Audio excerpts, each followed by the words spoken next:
जी अस्सलाम वालेकुम।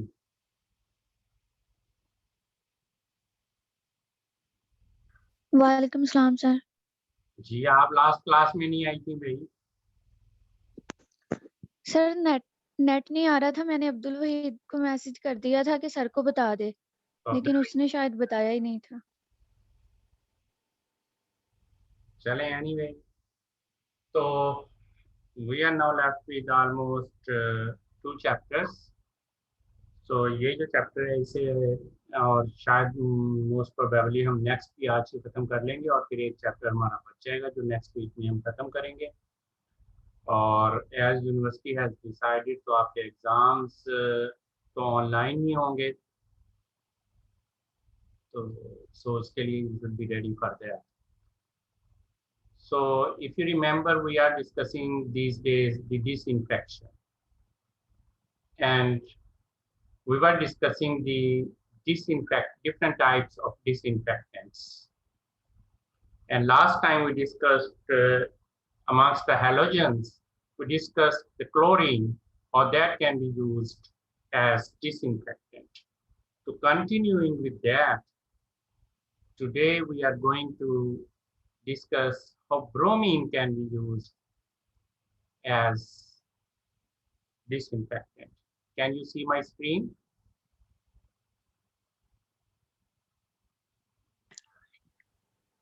Yes sir. Okay. So, so amongst the halogens, how iodine can be used as disinfectant. It has been used as a disinfectant, particularly for small scale water treatment. If you want to have a small scale water treatment, small quantity of water, such as those of campers, जो बाहर जाते हैं recreation वगैरह के लिए camp लगाते हैं, तो वहाँ पे तो उनको थोड़ा सा पानी चाहिए होता है। The space filter and small water treatment systems, so वहाँ पे फिर हम ब्रोमीन को और सॉरी आयोडीन को यूज कर सकते हैं for for disinfection. So last time हमने क्लोरीन डिस्कस किया था, सो आज हम बात करेंगे आयोडीन की और iodine can be used as disinfectant. Iodide and iodate, these are the primarily forms above pH 8 and have no virucidal action and little action against bacteria. Okay? So these have virus के against कोई action नहीं है और bacteria के against ये effective नहीं होते। Thus at pH 9 iodide is the dominant form, whereas at pH 5, and this is iodide and that is iodate is dominant. So at low pH, iodine is more effective against some protozoan cysts because they are more sensitive to iodide than to iodate, or sorry, hypochlorite. This behavior is explained by the higher diffusibility of molecular iodine through the cell walls of cysts. Okay. So because the molecular iodine that can pass through the cysts, the cell walls of the cysts, so it can be more effective compared with the other disinfectants. Then similarly, we can use ozone. You know, ozone is the O3. So ozone can also be used as disinfectant. It is a powerful oxidizing agent and can be produced by passing an electric discharge through a stream of air or oxygen.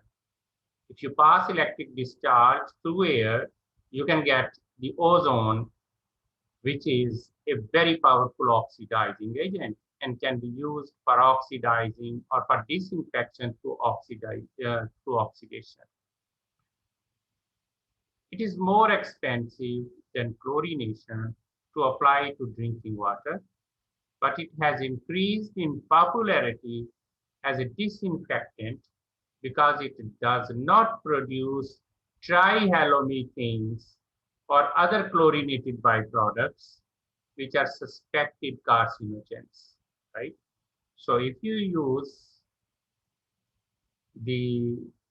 if you go for chlorination, then there is the report that some carcinogenic byproducts are produced, such as trihalomethanes, which may be carcinogenic. So to avoid that, it's better to use ozone. However, aldehydes and bromates may be produced by ozonation and may have adverse health effects.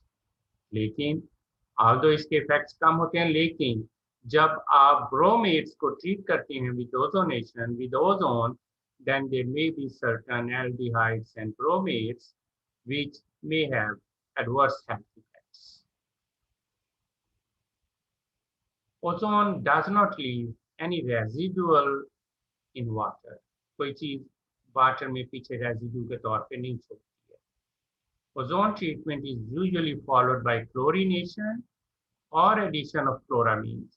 So first you do the ozonation and then follow it by chlorination or the addition of chloramines. This is necessary to prevent regrowth of bacteria because ozone breaks down complex organic compounds present in water into simpler ones that serve as substrates for growth in the water distribution system. So when you do the ozonation, there is the chances that some complex organic compounds are broken down to simpler ones, and those simpler compounds may serve as food for the bacteria in the distribution system. So using those compounds, the bacteria may grow over there. So to kill those bacteria, we have to do the chlorination after ozonation. The effectiveness of ozone as a disinfectant is not influenced by pH and ammonia. So it is not affected by the pH or the addition of ammonia. Similarly, you can use certain metal ions for disinfection. Heavy metals such as copper, silver, zinc, lead, cadmium, nickel, and cobalt all exhibit antimicrobial activity. However, because of toxicity to animals, only copper and silver have seen widespread application. दूसरे animals के लिए क्योंकि toxic हैं, इसलिए उनको आमतौर पे use नहीं किया जाता, लेकिन सिर्फ कॉपर और सिल्वर को यूज किया जाता है डिसइंफेक्शन के लिए. Copper has been used to control the growth of Legionella in hospital distribution systems, and surfaces containing 65% or more copper have been approved as self-sanitizing surfaces. अगर आपको याद हो, वेरी फर्स्ट चैप्टर में हमने जब फ्यूचर की बात की थी, इन्वायरमेंटल माइक्रोबायोलॉजी की, तो उस वक्त हमने कहा था कि सेल्फ डिसइंफेक्टिंग surfaces discover हो रही हैं.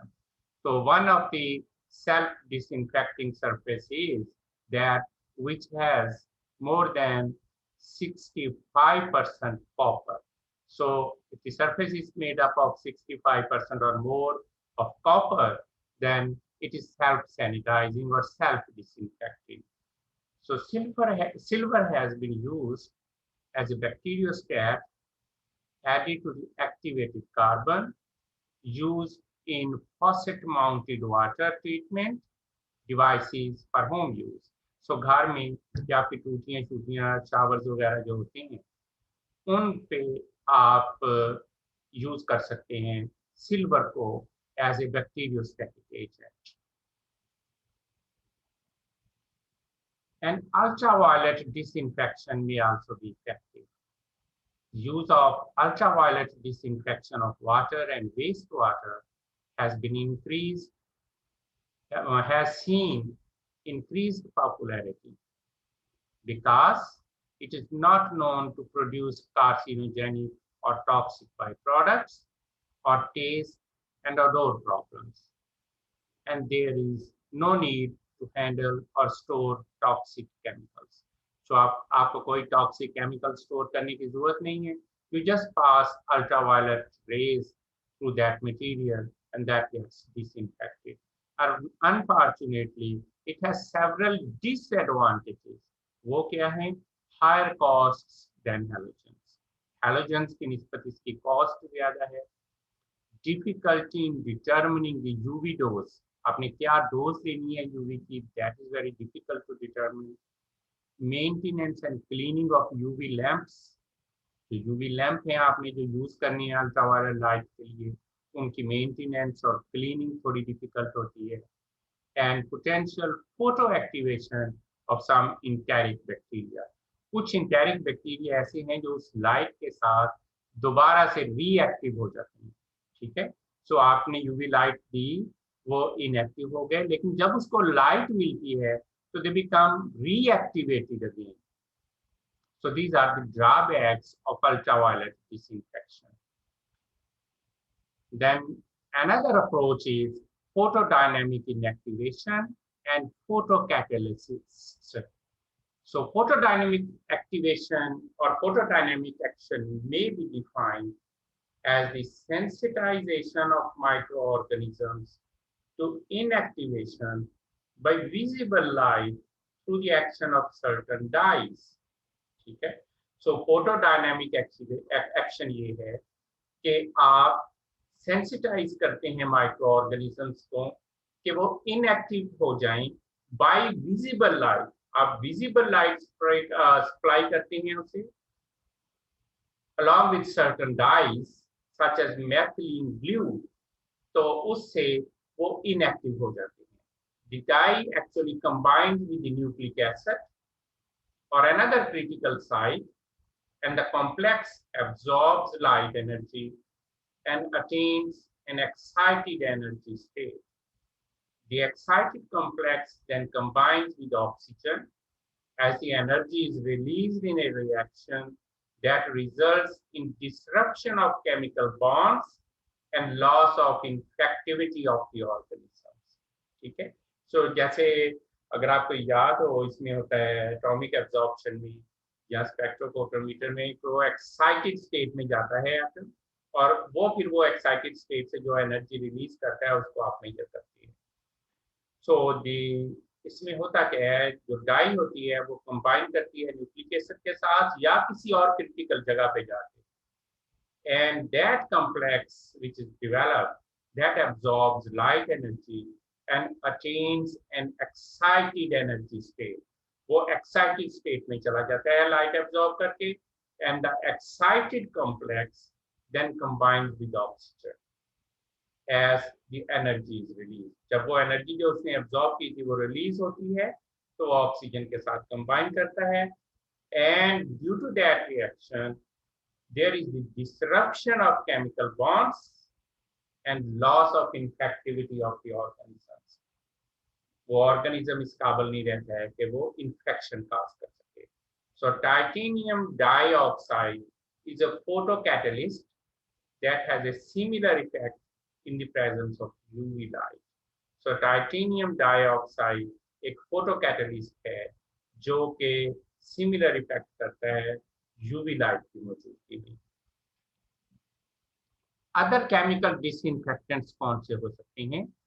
There are a few other chemical disinfectants that have seen widespread use primarily in consumer, institutional, and industrial products.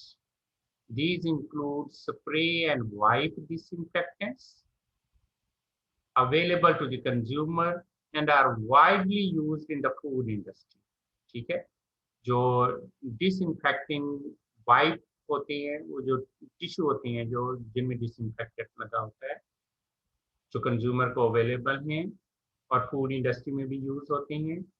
ट्राइक्लोसान is also an antibacterial and fungal agent, and antibacterial and antifungal agent used in a wide variety of consumer products including hand soaps, mouthwashes, shampoos, and toothpastes, and via incorporation into materials such as cutting boards. So ट्राइक्लोसान एक antibacterial और anti fungal agent है जिसको consumer products में use किया जाता है, जैसे हाथ धोने वाला साबुन, माउथ वॉशिंग, शैम्पूज, टूथपेस्ट, या इसको किसी दूसरे मटेरियल में शामिल कर दिया जाता है, जैसे कटिंग बोर्ड है किसी और मटेरियल का बना है लेकिन उसमें ट्राइक्लोसान शामिल कर दिया जाता है ताकि वो डिसइंफेक्टिंग सर्विस बन जाए। ठीक है, सो ट्राइक्लोसान में also be used for that purpose. जो माउथ वॉशेस होते हैं उनमें ये ट्राइक्लोसान होता है which acts as a disinfecting agent in your mouth. So gamma and high energy radiation, gamma radiation या high energy की radiation जो है वो आप यूज कर सकती हैं। The ionizing radiation generated by radioactive materials such as cesium-127 or cobalt-60 and high energy electron beams can inactivate microorganisms either directly or indirectly by production of free radicals. So these can produce free radicals and those can directly or indirectly be responsible for inactivating the microorganisms. Nucleic acids are the main targets of ionizing radiation. So major target जो इनका होता है वो nucleic acid होता है, तो ये nucleic acid को डैमेज करती हैं जिसकी वजह से वो ऑर्गेनिज्म डेड हो जाता है। Ionizing radiation has been studied in great detail for preservation of foods and for waste water and sewage sludge treatment. ठीक है, सो यहाँ पे इसका इस्तेमाल बड़ी डिटेल से स्टडी किया गया है। Factors that influence the effectiveness of ionizing radiation include the type of organism, कौन सा ऑर्गेनिज्म है जिसे आप डिसइंफेक्ट करना चाहते हैं। Generally the smaller the organism the more resistant, ये हम पहले भी पढ़ चुके हैं, जितना वो छोटा होता है उतना वो ज्यादा रेजिस्टेंट होता है। Composition of the suspending medium, suspending medium कौन सा है, अगर if it is organic material that offers protection, and the presence of oxygen which has greater resistance in the absence of oxygen. If oxygen is not present, the whatsoever the organisms are, they will be comparatively resistant to high energy radiation and moisture. So greater resistance of dried cells and radiolysis of water. So dry cells ज्यादा lysis हो जाती है उनकी compared with the moist cells, and viruses are the most resistant to ionizing radiation in water and sludge. So water या sludge में जो ionizing radiation है इसको viruses जो हैं वो सबसे ज्यादा resistant होते हैं। So this is all about this topic, that is the disinfection. ठीक है, so now we start with the next chapter. ये हमने लास्ट टाइम शुरू किया था, so अभी हम उसमें थोड़ा सा टॉपिक जो हमारा रह गया था वो अभी हमने कर लिया है। तो अब हम नेक्स्ट टॉपिक पे जाएंगे which is risk assessment. So this is very important topic for the soil scientists, for the environmental scientists. So for any project that government has to implement, it has first to undergo risk assessment. उनको risk assessment करनी पड़ती है, impact assessment करना पड़ता है कि क्या है, उसके हिसाब से फिर government अपने preventive measures adopt करती है। So what is risk assessment? So I believe you can see this screen.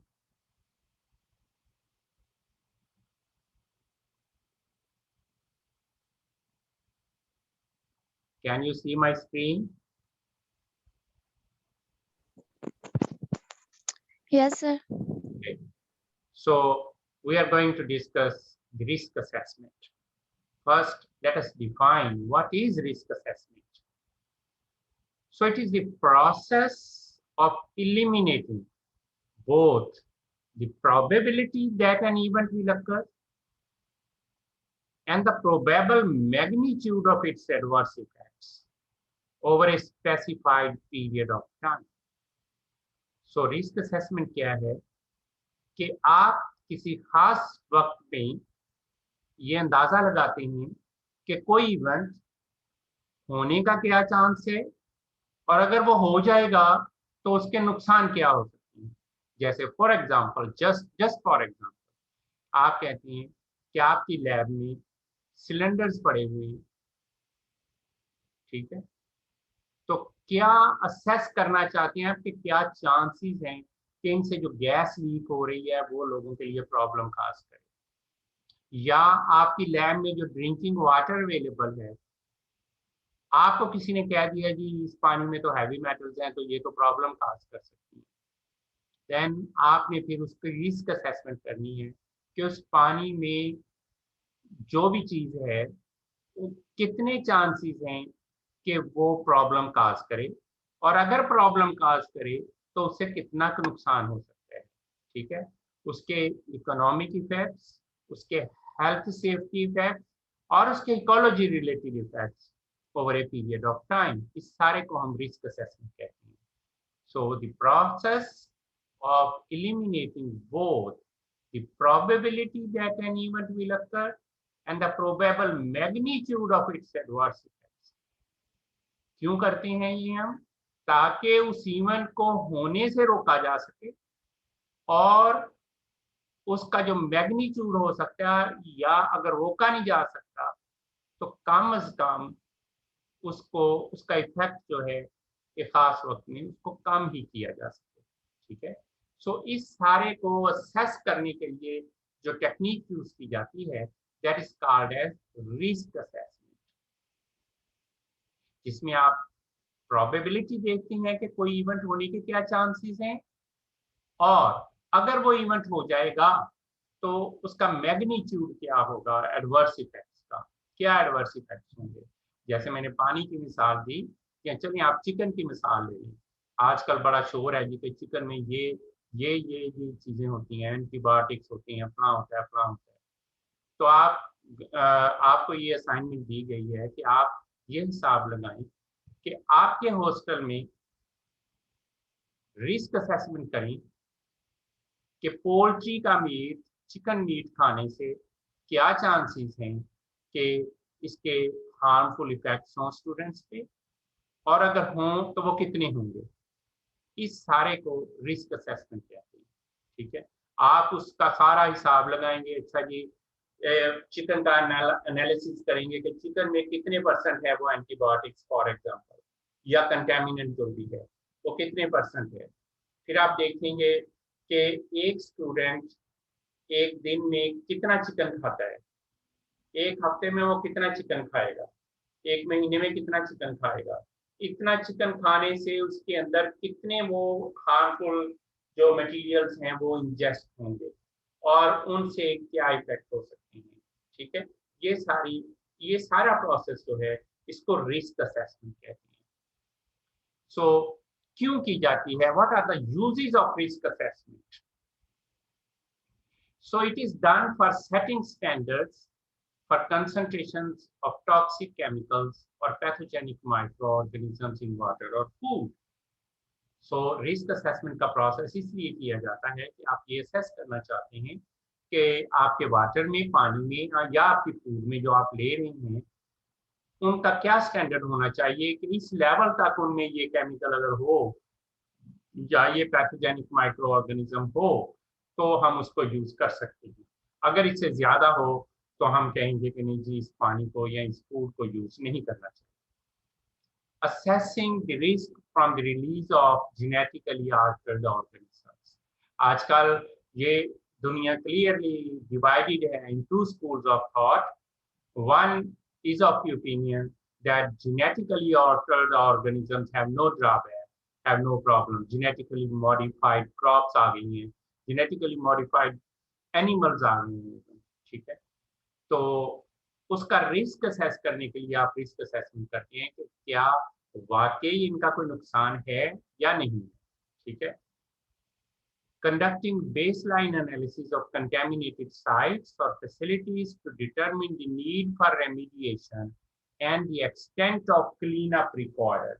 ठीक है, आपको यूनिवर्सिटी जो ड्रिंकिंग वाटर दे रही है हॉस्टल्स में, तो यूनिवर्सिटी उसका बेसलाइन एनालिसिस करना चाहती है कि प्रेजेंटली उसकी क्या सूरत हाल है, उसमें कौन से कंटेमिनेंट्स हैं उस पानी में, ठीक है, ताकि फिर यूनिवर्सिटी प्लान कर सके कि इसको ट्रीट करने के लिए क्या करना है, ठीक है, उस हिसाब से उसकी क्लीन अप या उसकी रेमिडिएशन प्लान की जा सके। Performing cost benefit analysis of contaminated site, clean up और ट्रीटमेंट ऑप्शंस। आप ये एस्टिमेट लगाना चाहते हैं कि इस साइट को क्लीन करने के लिए आपको कौन सी अप्रोच यूज करनी है, आप कॉस्ट बेनिफिट एनालिसिस करना चाहते हैं कि यहाँ पे मुझे बायो रेमिडिएशन पे जाना चाहिए, यहाँ मुझे फिजिकल रेमिडिएशन पे जाना चाहिए, या मुझे यहाँ पे केमिकल रेमिडिएशन पे जाना चाहिए। तो आप उसकी कॉस्ट बेनिफिट एनालिसिस करेंगे और उसके बाद आप डिसाइड करेंगे कि कौन सा बेहतर है। Then developing cleanup goals for contaminants for which no federal or state authorities have promulgated numerical standards. Evaluating acceptable variance from promulgated standards and guidelines. For example, being soil science, you know that nitrate contamination of groundwater is a serious issue. So, अब अगर government ने उसके कोई standards fix नहीं किए हैं कि पानी में कितने % तक या कितनी कंसंट्रेशन नाइट्रेट की हो तो वो एक्सेप्टेबल है, अगर उससे ज्यादा हो तो वो पानी ड्रिंकिंग के लिए नहीं यूज किया जा सकता। अगर तो गवर्नमेंट ने यूज किए हैं तो आप उनको वेरीफाई करने के लिए रिस्क असेसमेंट कर सकते हैं। अगर गवर्नमेंट ने किए ही नहीं है तो आप वो स्टैंडर्ड सेट करने के लिए रिस्क असेसमेंट का प्रोसेस इस्तेमाल कर सकते हैं, ठीक है। So constructing what if scenarios to compare the potential impact of remedial or treatment alternatives and to set priorities for corrective action. So what if का मतलब है आपने ये सोचना है कि अगर ये हो गया तो हमने क्या करना है। जैसे वो कहते हैं जी कि अच्छा ऐसे करें कि स्कूल खोल दें, आजकल कह रहे हैं जी कि स्कूल खोल दें, लेकिन देखेंगे जी हम 3, उन्होंने कहा था जी पहले से अनाउंस किया था कि 7 को स्कूल खोलेंगे, लेकिन 3 को हम दोबारा मीटिंग करेंगे। अगर तो हालात ठीक हुए तो खुल जाएंगे, लेकिन अगर ठीक ना हुए तो क्या करना है, what if, that is what if, ठीक है, उसके हिसाब से डिसाइड करेंगे। प्रेजेंट सिनेरियो में अब ये बार बार एमसीओसी की जो मीटिंग होती है इसीलिए होती है to discuss the what if. अगर ये हो गया तो क्या करना है, हमने स्कूल खोल दिए हैं, तो अब अगर ये ज्यादा फैल गई तो हमने क्या करना है, ठीक है। या आप कहते हैं जी कि हम ये वाला पानी या ये वाला चिकन दे रहे हैं लोगों को खाने के लिए, तो अगर उससे कंटेमिनेशन हो गई तो फिर हमने क्या करना है। ये सारी चीजें असेस करने के लिए आप रिस्क असेसमेंट की अप्रोच यूज करते हैं। Evaluating existing and new technologies for effective prevention, control और mitigation of hazards and risks. For example new drinking water treatment technology, आप इवैल्यूएट करना चाहते हैं किसी नई टेक्नोलॉजी को जो किसी डिजीज को रोक सकती है, या मिसाल के तौर पे या किसी हैजर्ड्स को रोक सकती है, ठीक है, तो उसको इवैल्यूएट करने के लिए आप रिस्क असेसमेंट का मेथड यूज करते हैं। Articulating community public health concerns and developing consistent public health expectations among different localities. आप पब्लिक हेल्थ के पॉइंट ऑफ व्यू से असेस करना चाहते हैं कि वहाँ पे पब्लिक हेल्थ को कोई थ्रेट तो नहीं है, अगर थ्रेट है तो उसका क्या पॉसिबल वे आउट हो सकता है, ठीक है। सो आज का तो आपको ये बहुत ज़्यादा समझ आनी चाहिए रिस्क असेसमेंट की, क्योंकि आज का तो इधर उधर बहुत ज़्यादा एग्जांपल्स पड़ी हुई हैं, इवन ये कोविड के पॉइंट ऑफ व्यू से मास्क लगाएंगे, ये क्या है। अगर आप एक स्टडी करना चाहते हैं तो आप मास्क के बगैर लोगों को एक्सपोज करते हैं, फिर देखते हैं मास्क वालों को एक्सपोज करते हैं, फिर देखते हैं तो वो सारा डेटा है, उसकी बेस पे ये सारा एनालिसिस करके ये जो रिकमेंडेशन दी गई हैं कि इतना फासला रखें, हाथ धोएं, ये करें, जैसे अब ये 20 सेकंड्स के लिए वो कहते हैं हाथ धोएं, तो क्या है ये रिस्क असेसमेंट की पूरी अप्रोच यूज करने के बाद कहा गया है कि उन्होंने देखा कि अगर 20 सेकंड तक आप हाथ धो लेते हैं तो रिस्क कम हो जाता है कि वो जो कोरोना है, ये जो कोविड के वायरस है, वो आप इंजेस्ट करें, ठीक है, या वो आपको कंटेमिनेट करे। So these are the uses of risk assessment. These are examples of some commonplace risks in the United States. So United States में कुछ risks की example दी हैं, just to give you an idea. For example, cancers from cigarette smoking. अगर कोई बंदा 1 pack per day cigarette का पीता है तो उसमें मॉर्टेलिटी का चांस क्या है, 1 to 4 है, 4 में से एक बंदा जो है उसकी मॉर्टेलिटी हो जाएगी, ठीक है। Death in A motor vehicle accident, motor vehicle के एक्सीडेंट में क्या है रिस्क असेसमेंट, तो 100 में से 2 लोग जो हैं वो व्हीकल के एक्सीडेंट में डेथ हो रही है। होमिसाइड, तो घर का कोई इशू है तो 100 में से एक बंदा इससे प्रॉब्लम है। होम एक्सीडेंट डेथ, घर में कोई एक्सीडेंट हुआ, कोई हादसा हुआ, उसमें 100 में से एक बंदा। कैंसर फ्रॉम एक्सपोजर टू ये टू समथिंग इन हार्मफुल, जिस सही तरह से पढ़ा नहीं जा रहा, इन होम्स, तो 1000 में से 3 लोगों का है। डेथ फ्रॉम हेपेटाइटिस ए, 1000 में से 3 लोगों का चांस है। डायरिया से है फॉर एग्जांपल 10,000 में से एक बंदे की डेथ इससे हो सकती है, ठीक है। एक्सपोजर टू टिपिकली ये maximum run chemical contaminant levels, ठीक है। सो केमिकल कंटेमिनेंट लेवल से क्या चांस है डेथ का। So this is just to have a this all they have determined this through risk assessment. उन्होंने रिस्क असेसमेंट की है कि अगर 4 बंदे एक सिगरेट का पैकेट रोज पीते हैं तो उनमें से एक बंदे की डेथ हो सकती है, ठीक है। सिमिलरली 100 में से रेशियो इस तरह से उन्होंने डिफरेंट इंसिडेंट्स की निकाल दी है। This is just to give you the idea of the application of risk assessment. What are the elements of risk assessment? Number 1 is the hazard identification. Okay, it's clear. Common hazard identification means defining the hazard and nature of the harm. आप define करती हैं कि किस चीज का खतरा है और उसकी नेचर क्या है, किस किस्म का खतरा है। For example, identifying A contaminant, आप आइडेंटिफाई करना चाहते हैं कि कौन सा कंटेमिनेंट मौजूद है ऐसे पानी में। For example, a chemical such as lead और CCl4 और a microbial pathogen and documenting its toxic effect on humans, ठीक है। सो आप आइडेंटिफाई कर, हैजर्ड आइडेंटिफिकेशन में क्या है, आप आइडेंटिफाई करते हैं कि वो कौन सा कंटेमिनेंट है या माइक्रोबियल पैथोजन है जो टॉक्सिक इफेक्ट्स काज कर रहा है ह्यूमन बीइंग्स पे, ठीक है। Then you go for exposure assessment, determining the concentration of a contaminating agent in the environment and estimating its rate of intake. जैसे मैंने आपको चिकन की मिसाल दी कि आप पूरी एक्सपोजर असेस, पहले आप आइडेंटिफाई करते हैं कि ये क्या है जी, आप कहते हैं जी ये इसमें जो स्टूडेंट्स इस हॉस्टल में रह रहे हैं उनको जो ये पर्टिकुलर प्रॉब्लम हो रहा है वो इस वजह से हो रहा है कि वो चिकन का मीट इस्तेमाल कर रहे हैं या उनके हॉस्टल का जो पानी है वो ठीक नहीं है।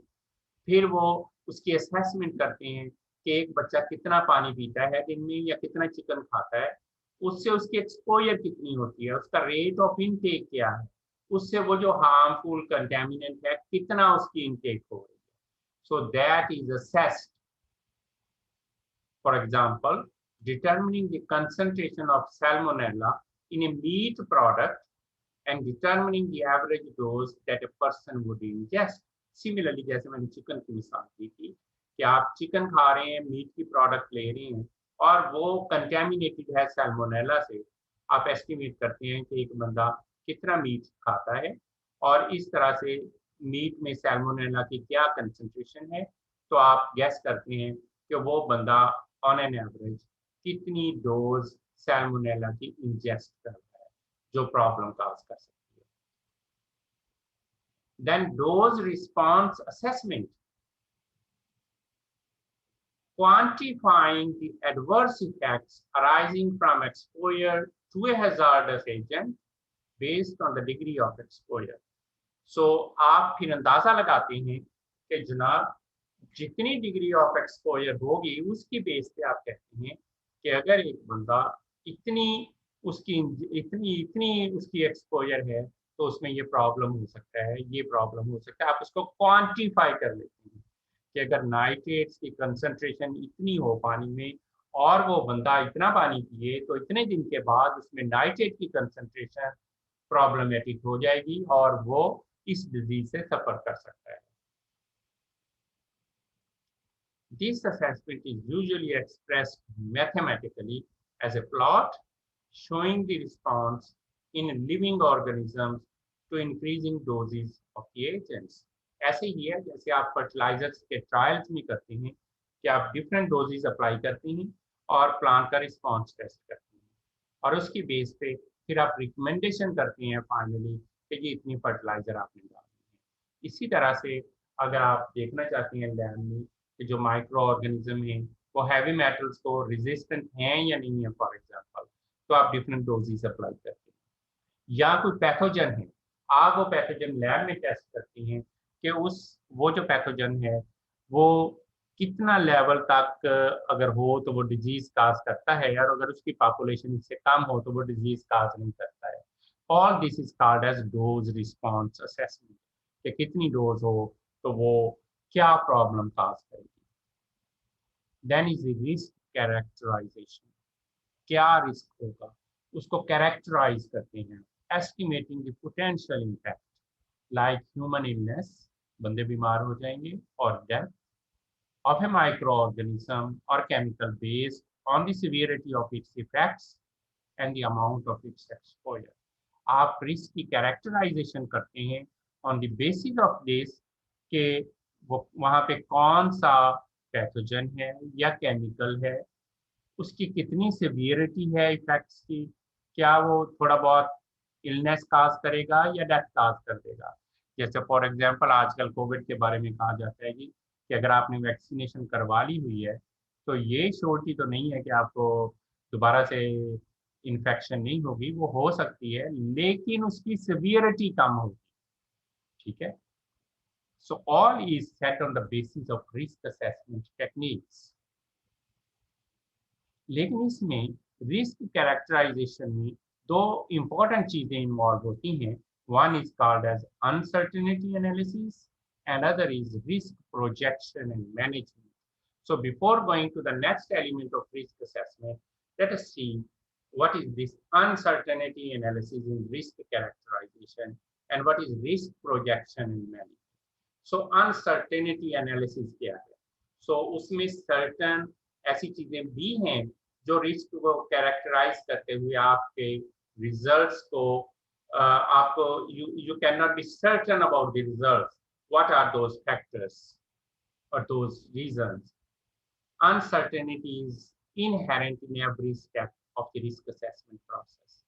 So risk assessment के पूरे प्रोसेस में जो भी स्टेप्स हैं उनमें हर स्टेप में कुछ ना कुछ अनसर्टेनिटी लाजमी मौजूद होती है। So before characterizing risk, we need some idea of the nature and magnitude of uncertainty. So उस रिस्क को कैरेक्टराइज करने से पहले हमें थोड़ा आइडिया जरूर होना चाहिए कि उसमें अनसर्टेनिटी कितनी है, कि हमारे रिजल्ट्स कितने % तक ठीक होंगे, उसमें अनसर्टेनिटी क्या है। जैसे वो सोर्सेज कौन से हैं अनसर्टेनिटी के, those are extrapolation from high to low dose, कि आपने हाई डोज अप्लाई की और उसके बाद आपने उसको एक्सट्रापोलेट किया, आपने उसको अप्लाई कर दिया to low dose as well. जैसे आप जब से फॉर एग्जांपल फ्लेम फोटोमीटर पे रीडिंग्स लेते हैं तो आप स्टैंडर्ड फीड करते हैं, ठीक है, उनकी बेस पे आप एक स्टैंडर्ड कर्व बनाते हैं। उसके बाद आप जब अपना अननोन सैंपल होते हैं वो फीड करते हैं तो बाद साथ आप देखते हैं कि वो आपकी स्टैंडर्ड कर्व पे नहीं आ रहा, तो आप अपनी स्टैंडर्ड कर्व को एक्स्ट्रापोलेट करते हैं, थोड़ा आगे को बढ़ा लेते हैं ताकि आपके सैंपल की रीडिंग उसके ऊपर आ जाए, ठीक है। This is called as extrapolation. अब वो लाजमी नहीं है कि वो आपका सैंपल उसमें आए, उससे आपको मिसलीडिंग इंफॉर्मेशन भी हो सकती है। आपने जो इफेक्ट स्टडी किया है, जो आपने रिस्क स्टडी किया है, वो आपने हाई डोज अप्लाई करके किया है, लेकिन आपने कह दिया जी कि लो डोज पर भी यही इफेक्ट होगा, तो लाजमी नहीं है कि वही होगा, उसमें डिफरेंस आ सकता है। So that can be a source of uncertainty. Similarly, extrapolation from animal to human responses. आप टेस्ट एनिमल्स पे करते हैं, ठीक है, लेकिन आप कहते हैं कि यही इफेक्ट्स ह्यूमंस पे भी होता है।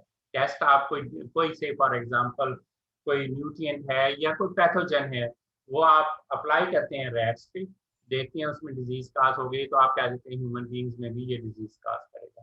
This is extrapolation from animal to human responses that may be different, not necessarily the same as in rats. Extrapolation from one route of exposure to another.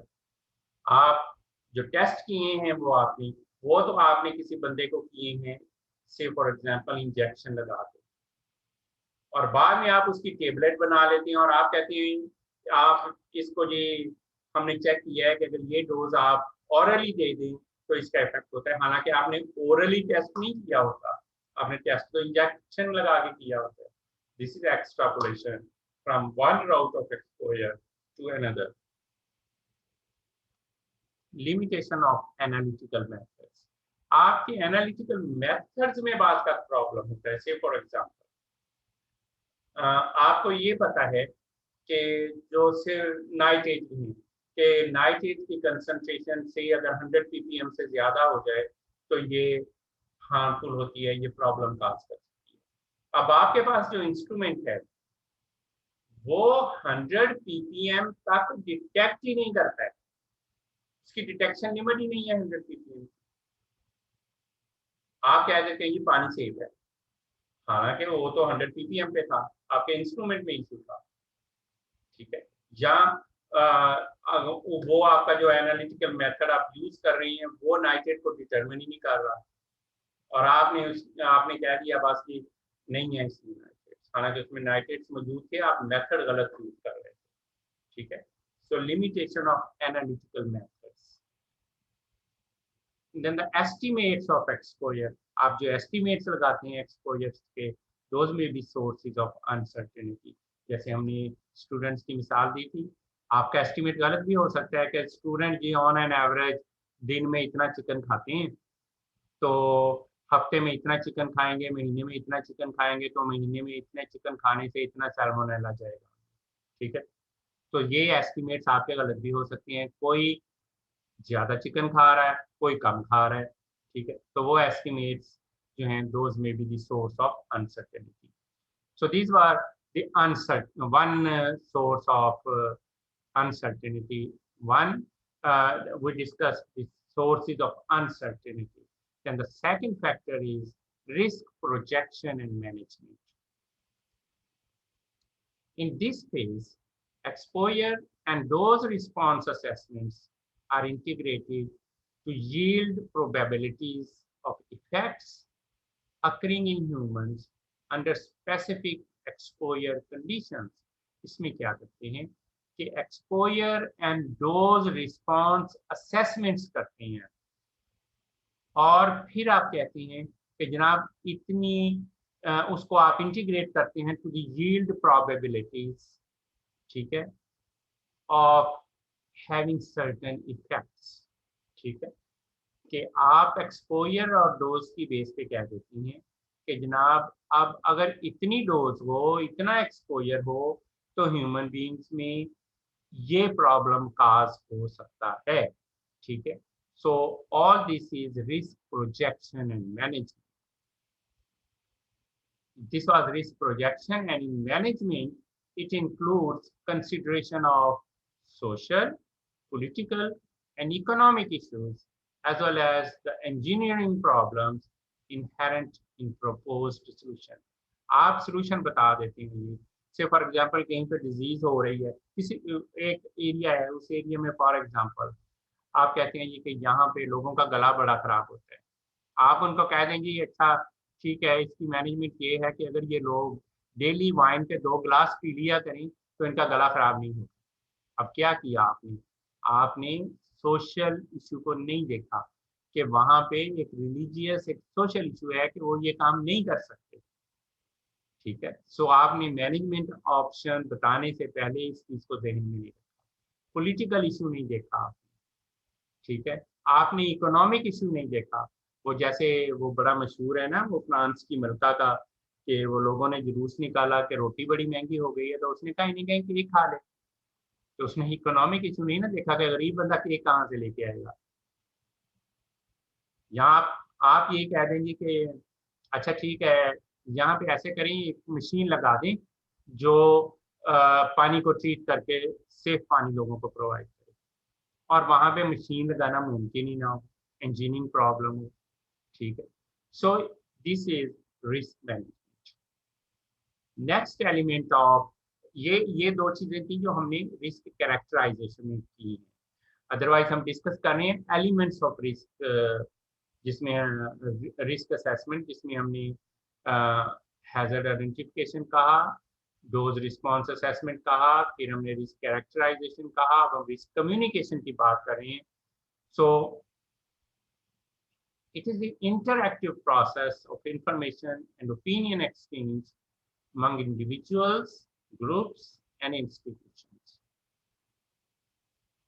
जो भी ओपिनियन है, ये जो इंफॉर्मेशन है, आप दूसरे लोगों के साथ, दूसरे ग्रुप्स के साथ या दूसरे इंस्टीट्यूशंस के साथ शेयर करते हैं. जैसे अब ये रिस्क कम्युनिकेशन ही है ना, कि सबको बताया जा रहा है कि भाई 6 फुट का फासला रखना है, मास्क यूज करना है. ठीक है. और आपने हाथ नहीं मिलाना है. क्यों? अदरवाइज आपको कोविड हो सकता है. दिस इज रिस्क कम्युनिकेशन, जो लोगों में, इंडिविजुअल्स में, ग्रुप्स में और इंस्टीट्यूशंस में हो रहा है. It includes the transfer of risk information from expert to non expert audiences. ठीक है. आम पब्लिक को, जो साइंटिस्ट हैं, जो एक्सपर्ट्स हैं, वो बताते हैं कि आप अगर मास्क नहीं पहनेंगे तो आपको ये प्रॉब्लम हो जाएगा. अगर आप 20 मिनट के बाद हाथ नहीं धोएंगे तो चांसेस हैं कि आपको कोविड की इन्फेक्शन हो जाए. It also provides a forum for balanced discussions of the nature of the risk, lending a perspective that allows the benefits of reducing the risk to be weighed against the cost. इसके अलावा इससे आप ये discussion generate कर सकते हैं कि कौन सा प्रोटेक्टिव मेजर यूज करें, तो उसका क्या बेनिफिट्स, क्या नुकसान हो सकते हैं, और क्या उस पर कॉस्ट आएगी उस रिस्क से अवॉइड करने के लिए. ठीक है. ये हमने जनरल बात की रिस्क असेसमेंट की, कि रिस्क असेसमेंट होती क्या है, उसके एलिमेंट्स कौन कौन से हैं, और कैसे हम उसको, उसमें अनसर्टेनिटी के फैक्टर्स क्या होते हैं. ये तो थी जनरल. मैंने उसमें मिसाल आपको केमिकल्स की भी दी, मैंने मिसाल आपको पैथोजेंस की भी दी, मैंने मिसाल आपको पेस्टिसाइड्स की भी दी. So that was a generalized process of risk assessment. अब माइक्रोबियल रिस्क असेसमेंट भी होती है, क्योंकि हमारा कोर्स माइक्रो ऑर्गेनिजम्स का है. तो what is microbial risk assessment, वो कैसे करनी है. So the outbreaks of waterborne diseases caused by microorganisms usually occur when the water supply has been obviously contaminated. बहुत सारी डिजीजेज या आउटब्रेक्स जो हैं वाटरबॉर्न डिजीजेस की, वो माइक्रो ऑर्गेनिजम्स की वजह से होती हैं, जब आपकी वाटर सप्लाई बाहर कंटेमिनेट हो रही है, या आपको नजर आ रहा है कि यहाँ पे ड्रिंकिंग वाटर में गटर का पानी मिक्स हो रहा है और फिर भी आप वो पानी यूज करते नहीं, तो क्या है कि आप रिस्क असेसमेंट नहीं कर रहे हैं, आप बेवकूफ़ी कर रहे हैं। आपको नजर आ रहा है कि इसमें ये पैथोजेंस हैं, इसके बावजूद आप पैथोजेंस हो सकते हैं, ऑब्वियस है वहाँ पे, इसके बावजूद आप वो ड्रिंकिंग वाटर यूज करते हैं, तो उससे प्रॉब्लम होगा। जैसे अब फैसलाबाद के लोगों को पता है कि यहाँ का पानी ठीक नहीं है, although वो साल्ट की वजह है, तो इसलिए majority of the people they don't use tap water, they generally have water either from, जैसे यूनिवर्सिटी वाले लोग 0 पॉइंट से लेते हैं, और they have these companies from where they get the water. ठीक है।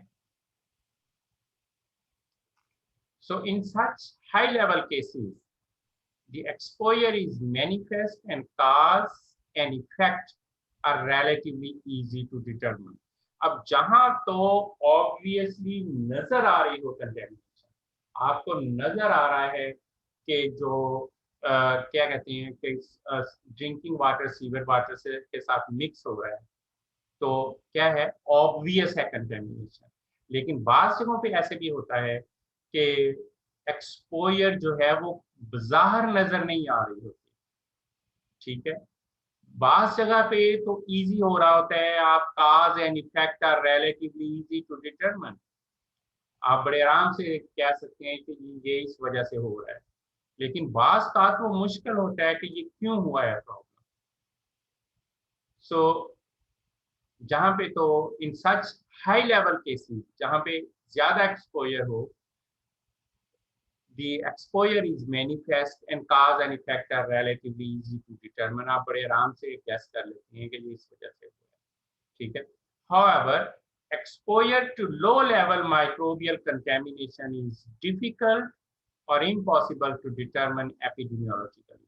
लेकिन low level of contamination, micro organism का लो लेवल है जो कंटेमिनेशन का, उसको सिम्टम्स के थ्रू एपिडेमियोलॉजिकली डिटरमिन करना मुश्किल होता है। जैसे फॉर एग्जांपल अभी इसी कोविड में ही आपको 10 से 12 दिन के बाद, 14 दिन के बाद जाके आपने क्वारंटीन करना है, तब आपको 14 दिन तक अगर आप सेफ हैं तो इसका मतलब है ठीक है। ये नहीं होता कि फौरी तौर पे आपको प्रॉब्लम हो जाए। ठीक है। So for example contaminated drinking water है, you ingested that contaminated drinking water, इससे इन्फेक्शन होती है। इन्फेक्शन से क्या होता है, डिजीज काज होती है, और डिजीज से बंदे की डेथ हो जाती है। लेकिन ये भी हो सकता है कि वो जो इन्फेक्शन है वो आगे सेकेंडरी स्प्रेड भी करे, और या उस डिजीज से आगे फर्दर लोगों को डिजीज हो, जैसे आजकल हो रहा है। ठीक है। सो इस तरह से outcomes of enteric and viral exposure होती है कि वो एक इन्फेक्शन एक से दूसरे को लग जाती है, वो जिसे हम सेकेंडरी स्प्रेड कहते हैं। The long-term impact exposure to microbes can have a significant impact on the health of individuals within a community, but we need a way to measure that impact। ठीक है। अब आप फॉर एग्जांपल फैसलाबाद में पानी contaminated है, you keep on using water, ये नहीं होता कि आज आपने वो कंटेमिनेटेड वाटर पी लिया है, से फॉर एग्जांपल उसमें हेपेटाइटिस के वायरसेस हैं, तो ये नहीं है कि आज आपने एक गिलास पी लिया तो कल आपको प्रॉब्लम हुई। आफ्टर लॉन्ग टर्म इम्पैक्ट होता है उसका। एक बंदा कॉटन फैक्ट्री में काम कर रहा है, तो वो कॉटन जो है इंजेस्ट करता जा रहा है करता जा रहा है, तो आफ्टर सम लॉन्ग टाइम उसको ये टीबी हो जाती है। ठीक है। So we need to measure those impacts. इसी तरह से माइक्रो ऑर्गेनिजम्स में होता है कि ये नहीं है कि अभी माइक्रो ऑर्गेनिज्म आपके अंदर गया तो अभी आपको सिम्टम्स अपीयर हो जाएंगे, बल्कि लॉन्ग टर्म इम्पैक्ट आपको डिटरमिन करना पड़ता है। Microbial risk assessment also follows the same framework of steps of risk assessment, जो हमने पहले डिस्कस किए हैं जनरल वाले, वही सारे स्टेप्स माइक्रोबियल रिस्क असेसमेंट में यूज किए जाते हैं। जैसे फॉर एग्जांपल आपने बीएससी की क्लास में पढ़ा था कॉक्स पास्टुलेट्स, वो कैसे करते हैं, कॉक ये उसका बता रहा हूँ ना। कॉक्स पास्टुलेट्स क्या थे, हमने कहा कि आप ये देखना चाहते हैं कि ये माइक्रो ऑर्गेनिज्म इस डिजीज के लिए रिस्पॉन्सिबल है, तो आप क्या करेंगे, एक बंदा जिसको वो डिजीज हुई है उससे आपको माइक्रो ऑर्गेनिज्म आइसोलेट करेंगे, आइसोलेट करके उनको लैब में आइडेंटिफाई करेंगे, और उसके बाद वो माइक्रो ऑर्गेनिजम्स आप इंजेक्ट करेंगे टू ए हेल्दी पर्सन, और आप देखेंगे उस हेल्दी पर्सन में कि उसमें क्या वो डिजीज आई है। अगर उसमें डिजीज आ जाती है तो आप उसकी सिम्टम्स को पहले वाला बंदा जिससे आपने वो डिजीज वाला ऑर्गेनिज्म लिया था उसके साथ कंपेयर करेंगे डिजीज की सिम्टम्स को। अब आप बाद वाले में से माइक्रो ऑर्गेनिज्म को आइसोलेट करेंगे और इसको भी आइडेंटिफाई करेंगे, और आप देखेंगे कि ये वाला ऑर्गेनिज्म और जो पहले वाले बंदे से आपने लिया था वो क्या दोनों ऑर्गेनिज्म सेम है। अगर वो सेम है तो आप कहते हैं यस, यही ऑर्गेनिज्म रिस्पॉन्सिबल है ये वाली डिजीज काज करने के लिए। ठीक है, so all this is the risk assessment. Hazard identification in the case of pathogens is complicated because outcomes from asymptomatic infection to death are possible. ये भी हो सकता है, बड़ी मुश्किल होती है हैजर्ड आइडेंटिफिकेशन कि आपको पता नहीं चलता है कि ये क्या हुआ। फॉर एग्जांपल किसी कार्सिनोजेनिक पैथोजन ने आपका कोई प्रॉब्लम काज किया है, तो वो तो पता तब ही चलता है जब बंदे की काम हो चुका होता है। ठीक है, सो हैजर्ड आइडेंटिफिकेशन बास का कोई सिम्टम्स अपीयर नहीं होती हैं, एसिम्टोमेटिक इन्फेक्शन होती है, और उस वक्त ही पता चलता है जब डेथ हो जाती है। ओहो कि इसको तो यही सूखा। ठीक है, so hazard identification is comparatively difficult due to microorganisms. These outcomes depend on the complex interaction between the pathogenic agent, infector, and the host and infectee.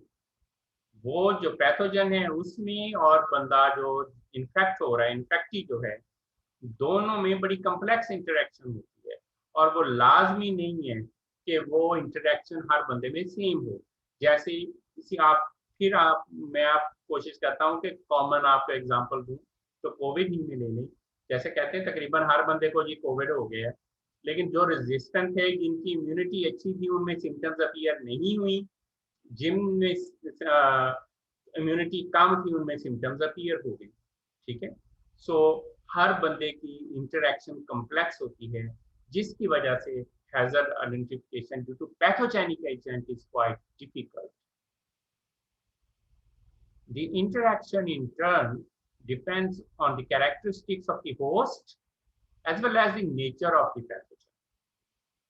अभी मैंने मिसाल दी है आपको कि होस्ट कौन सा है, उसकी इम्यूनिटी कितनी है, और पैथोजन कौन सा है, कौन सी स्ट्रेन है जो इन्फेक्ट कर रही है। ठीक, ये इंडियन स्ट्रेन है या अफ्रीकन स्ट्रेन है या पाकिस्तानी है या यूके वाली है। ठीक है, उस हिसाब से, और बंदा कौन सा है जिसको वो इन्फेक्ट कर रही है, यंग है, इम्यूनो कॉम्प्रोमाइज्ड है कि उसकी इम्यूनिटी कम है, या वो उसकी इम्यूनिटी ठीक है, उस पर डिपेंड करेगा ये। अब मिसाल के तौर पे होस्ट फैक्टर्स क्या हो सकते हैं कि उसकी प्री एग्जिस्टिंग इम्यूनिटी क्या है, पहले से उसमें इम्यूनिटी है या नहीं है, उसकी एज क्या है। जैसे कोविड के केसेस में वो जिनकी इम्यूनिटी कम होती है वो ज़्यादा इन्फेक्ट होती हैं, और जिनकी एज ज़्यादा होती है वो ज़्यादा अफेक्ट होती है। न्यूट्रिशन, तो इम्यूनिटी बढ़ाने के लिए कह रही हैं कि न्यूट्रिशन अच्छी करें आप, ताकि आपकी इम्यूनिटी अच्छी रहे। सो वो न्यूट्रिशन कैसी ले रहा है, ability to mount an immune system, उसका इम्यूनिटी सिस्टम कैसा है, क्या उसमें एबिलिटी है कि वो अच्छी फूड वगैरह से उसका इम्यूनिटी सिस्टम डेवलप हो जाए।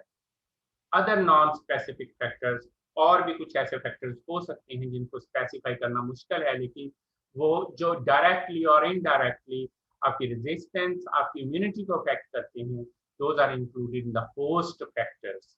ठीक है, एंड द एजेंट फैक्टर जो रिस्पॉन्सिबल है ऑर्गेनिज्म का, वो क्या है, टाइप ऑफ ऑर्गेनिज्म कौन सा है। जैसे मैंने आपको बताया स्ट्रेन ऑफ ऑर्गेनिज्म कौन सी है, वेरी टिपिकल एग्जांपल कोविड की। जैसे अभी हमने बात की कि वो अफ्रीकन है, वो इंडियन है, वो कौन सी है, its capacity to elicit an immune system, इसकी कैपेसिटी क्या है कि ये कि इम्यून सिस्टम को कैसे अफेक्ट करती है, कैसे इंटरेक्ट करती है उसके साथ। सो आउटकम्स ऑफ इन्फेक्शन क्या हो सकती है? अगर किसी को इन्फेक्शन हो जाती है तो उसका आउटकम क्या हो सकती है? सब क्लिनिकल इलनेस हो सकती है कि उसको ऐसी इलनेस होती है कि जो मतलब डिटेक्ट नहीं होती है, कोई सिम्टम्स उसको अपीयर नहीं होती है। क्लिनिकल इलनेस है तो उसको पता चल जाता है, सिम्टम्स अपीयर हो जाती हैं, एनालिसिस हो जाता है जिससे पता चल जाता है। जैसे इसमें वो आप वो क्या उसे कहते हैं, स्वैब एनालिसिस से पता कर लेते हैं कि ये कोविड है, ये क्या है।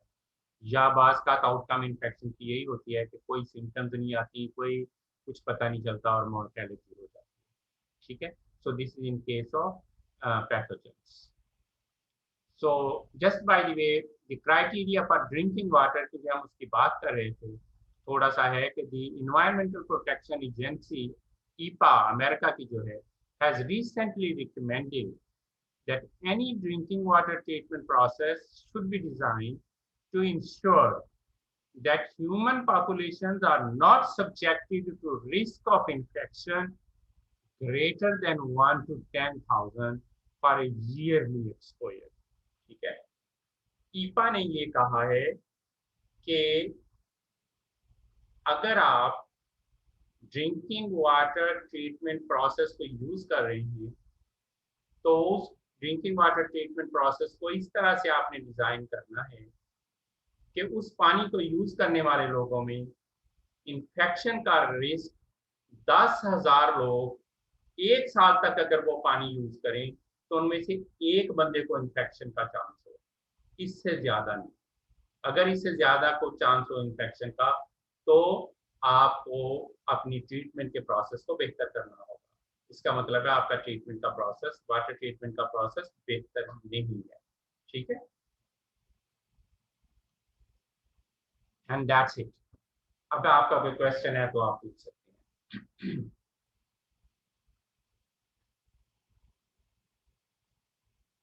सर हेलोजेंस में हमने जो आयोडीन वाली स्लाइड थी उसमें HOI क्या था? ये मुझे देखना पड़ेगा ना एग्जैक्ट, मैं थोड़ा कंफ्यूज हो गया हूँ। मेरे ख्याल में ये हाइपो आयोडाइड वगैरह कोई इस किस्म की चीज होगी, चेक करना पड़ेगा। मैं चेक करके आपको नेक्स्ट टाइम बता दूंगा। जैसे हाइपोक्लोराइड, क्लोरेट या क्लोराइड था ना, सोडियम जी सर। हाइपोक्लोरेट होता है जैसे जो आप यूज करते हैं डिसइंफेक्शन के लिए, इसी तरह से ये आयोडाइड होता ओके सर, आयोडाइड था एक है। यस और एक आयोडीन। यस। आयोडाइड।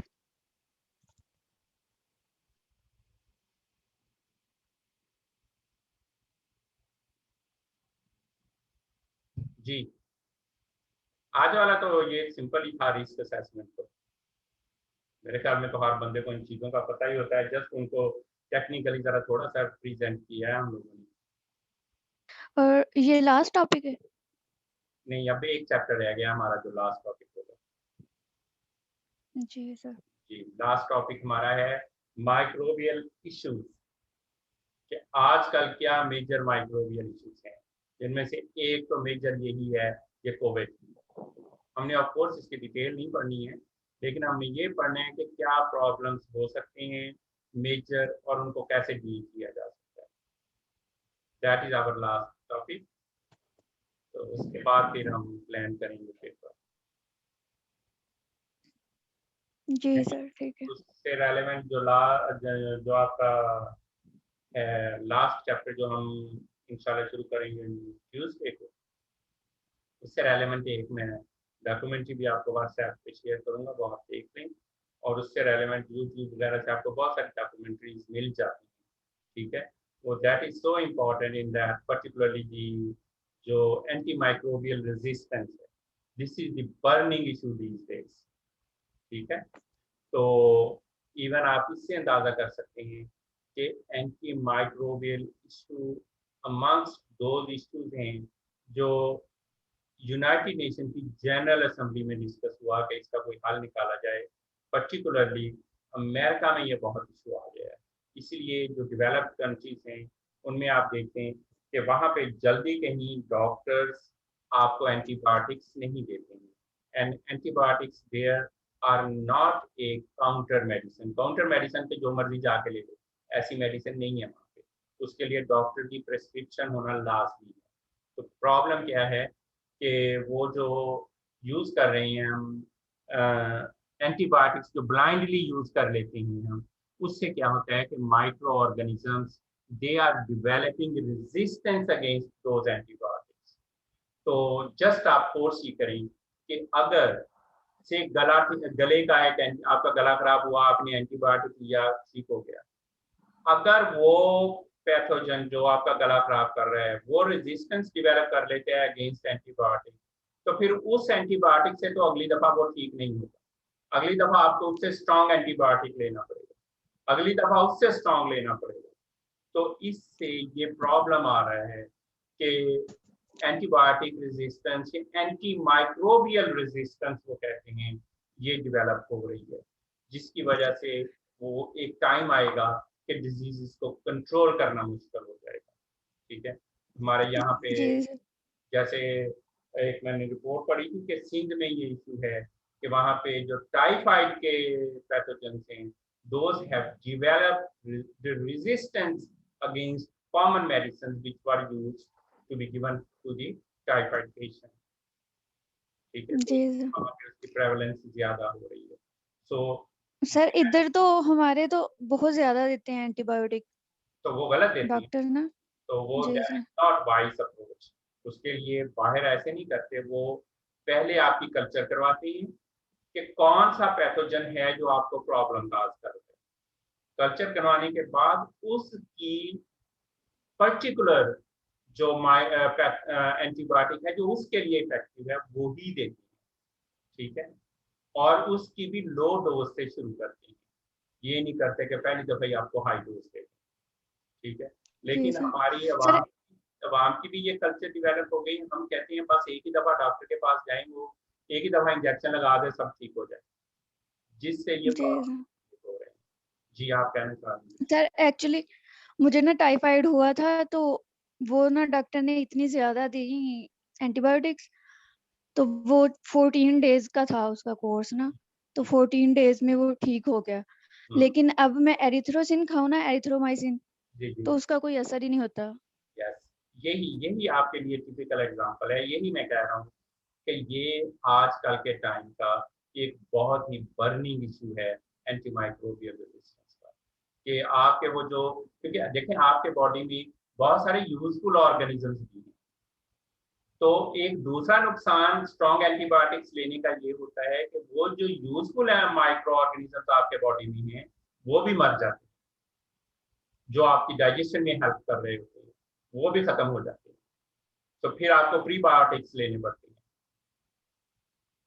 सो इस किस्म के इश्यूज हैं जो हमारे यहाँ पे उनको बॉदर नहीं किया जाता, लेकिन उनके डॉक्टर्स हजरात के भी अपने इश्यूज हैं। उनका कहना है कि मतलब हमारे डॉक्टर्स की तादाद इतनी कम है, एक डॉक्टर्स को इतने पेशेंट्स देखने पड़ते हैं कि बाहर जो मैंने कहा है कि वो टेस्ट के बगैर मेडिसिन नहीं देते, इसलिए कि हम वो नहीं भी देंगे तो कोई इशू नहीं है, उन्होंने एक दिन में 2 3 4 मरीज देखने हैं, हमारे एक दिन में 200 300 मरीज देखने हैं डॉक्टर ने। तो जी वो सर। अगर टेस्ट का इंतजार करने लग जाए, ना तो हमारे पास टेस्ट की फैसिलिटीज हैं, अगर हों भी तो इतने मरीजों के टेस्ट करना और फिर उनको मेडिसिन रिकमेंड करना, फिर हमारे डॉक्टर भी क्या करते हैं, वो एंटीबैक्टीरियल भी दे देते हैं, एंटीवायरल भी दे देते हैं, एंटी फंगल भी दे देते हैं, तीनों की किसी से तो ठीक होगा। दे देते हैं कि किसी से तो ठीक होगा। जी sir. So that's the issue. और ये बड़ा कॉमन, ये जो हम नेक्स्ट हमारा चैप्टर है वो बड़ा क्वाइट कॉमन जो हमारे इश्यूज हैं आज का, उससे रिलेट करेगा आपसे कि अर्बनाइजेशन का इस पे क्या इफेक्ट हो रहा है जो बढ़ रही है, उससे ये एंटी माइक्रोबियल रेजिस्टेंस कैसे इफेक्ट हो रही है, ये सारी चीजें हम इस चैप्टर में करेंगे।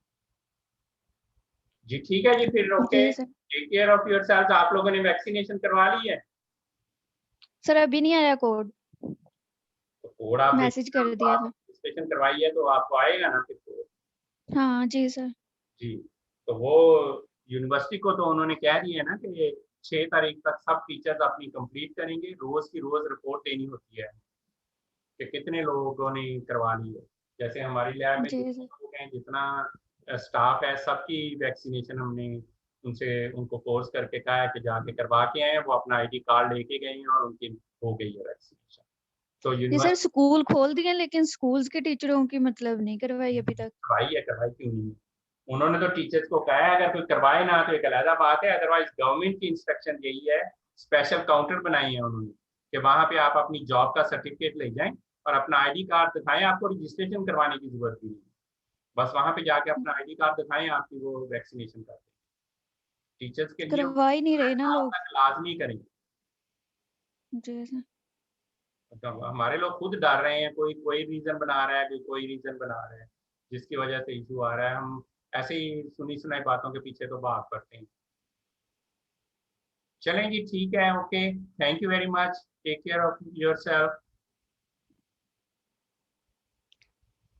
अल्लाह हाफिज। अल्लाह हाफिज जी।